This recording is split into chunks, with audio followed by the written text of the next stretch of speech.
রিয়ালের জালে আতলেটিকোর ৫ গোল, যা ঘটেনি ৭৫ বছরে। Atletico Madrid ৫-২। রিয়াল মাদ্রিদ লিগে প্রথম ৬ ম্যাচে রিয়াল মাদ্রিদ জিতেছিল সবকটিতে। আতলেটিকো মাদ্রিদের জয় ছিল ৬ ম্যাচে মাত্র ২টি। এরপরও খেলাটা আতলেটিকোর মাঠে বলে আর এই দুই দলের লড়াইটা মাদ্রিদ ডার্বি বলে আতলেটিকোকে খুব পিছিয়ে রাখার সুযোগ ছিল না। কিন্তু মেট্রোপলিটানোয় শেষ পর্যন্ত যা ঘটল তা হয়তো রিয়াল মাদ্রিদের ভাবনারও বাইরে ছিল। লা লিগায় আজ আতলেটিকোর মাঠে ৫-২ গোলে বিধ্বস্ত হয়েছে রিয়াল মাদ্রিদ। আতলেটিকোর কাছে রিয়াল আগেও হেরেছে, কিন্তু ৫ গোল হজম করল ৭৫ বছর পর। সর্বশেষ ১৯৫০ সালের নভেম্বরে ৬-৩ গোলে হেরেছিল রিয়াল। ম্যাচের ১৪তম মিনিটে প্রথম এগিয়ে যায় আতলেটিকোই। গিলিয়ানো সিমিওনের বাড়ানো বল জালে জড়ান স্প্যানিশ সেন্টার ব্যাক রবিন লে নরমান্দো। ২৫তম মিনিটেই এই গোলটি শোধ করে দেয় রিয়াল মাদ্রিদ। আর্দা গুলারের বাড়ানো বলে গোল করেন কিলিয়ান এমবাপ্পে। এবারে লা লিগায় এটি ৭ ম্যাচে তার ৮ম গোল। ৩৬তম মিনিটে রিয়াল ২-১ ব্যবধানে এগিয়ে যায়। বাইলাইন থেকে ভিনিসিয়াস জুনিয়রের পাঠানো বল জালে জড়িয়ে দলকে এগিয়ে দেন গুলের। তবে এগিয়ে থেকে বিরতিতে যেতে পারেনি রিয়াল।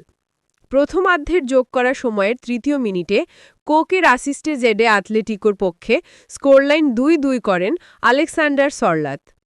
দ্বিতীয়ার্ধে রিয়াল মাদ্রিদ আর কোনো গোল করতে পারেনি, কিন্তু আতলেটিকো একের পর এক গোল করে রিয়ালকে হতাশায় ডোবায়। ৪৯তম মিনিটে পেনাল্টিতে ৩-২ করেন হুলিয়ান আলভারেজ। আর্জেন্টাইন এই ফরওয়ার্ড ৬৩তম ব্যবধান আরও বাড়ান। রিয়ালের আর্জেন্টাইন তরুণ মাস্তান টুয়োনো ফাউল করলে ফ্রি কিক পায় আতলেটিকো। বক্সের বেশ দূর থেকে কোনাকুনি শটে সেটিই জালে পাঠিয়ে দেন আলভারেজ। সর্বশেষ ম্যাচেই এই আলভারেজ ভাইকানোর বিপক্ষে করেছিলেন হ্যাটট্রিক। আতলেটিকো ততক্ষণে ম্যাচের পুরোপুরি নিয়ন্ত্রণে, জয় প্রায় নিশ্চিত। এমন আবহের মধ্যে দ্বিতীয়ার্ধের যোগ করার সময়ের ৩য় মিনিটে গোল করেন অ্যান্টোয়ান গ্রিজমান। লা লিগায় টানা ২২ ম্যাচ গোল করার পর প্রথম গোল এটি তার। বড় হারের পরও পয়েন্ট তালিকার শীর্ষেই আছে রিয়াল মাদ্রিদ।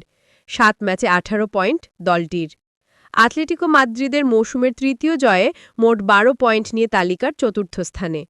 বার্সেলোনা ৬ ম্যাচে ১৬ পয়েন্ট নিয়ে ২য় স্থানে আছে। আগামীকাল রিয়াল সোসিয়েদাদের বিপক্ষে জিতলে শীর্ষে উঠে যাবে বর্তমান চ্যাম্পিয়নরা। নতুন ক্লাবের হয়ে প্রথম ম্যাচ খেলতে নেমেই ভয়াবহ চোটে পড়েছেন জভান্নি লেহনি। প্রায় ১ বছরের জন্য মাঠের বাইরে ছিটকে গেছেন লিভারপুলের ইতালিয়ান তরুণ ডিফেন্ডার। ইংলিশ চ্যাম্পিয়নদের কোচ আর্নে স্লট জানিয়েছেন অ্যান্টেরিয়র ক্রোসিয়েট লিগামেন্ট ছিঁড়ে গেছে ১৮ বছর বয়সী লেহনির। এবারের গ্রীষ্মের দলবদলে পারমাটিকে লেহনিকে দলে টানে লিভারপুল। গত মঙ্গলবার সাউথহ্যাম্পটনের বিপক্ষে লিগ কাপের ম্যাচ দিয়ে দলটির জার্সিতে অভিষেক হয় তার। ২-১ গোলে জেতা ওই ম্যাচের ৮১তম মিনিটে প্রতিপক্ষের একজনকে চ্যালেঞ্জ জানাতে গিয়ে নিয়ন্ত্রণ হারিয়ে বাজেভাবে পড়ে যান লেহনি। তার চোখে মুখে ফুটে উঠে যন্ত্রণার ছাপ। কিছুক্ষণ পর স্ট্রেচারে করে মাঠ ছাড়তে হয় তাকে। লেহনির গুরুতর চোট পাওয়ার সংখ্যা জাগে তখনই। লিগ ম্যাচে শনিবার ক্রিস্টাল প্যালেসের মুখোমুখি হবে লিভারপুল। আগের দিন সংবাদ সম্মেলনে এসে দলের নতুন সদস্যের চোটের অবস্থা জানান অ্যানফিল্ডের ক্লাবটির কোচ স্লট।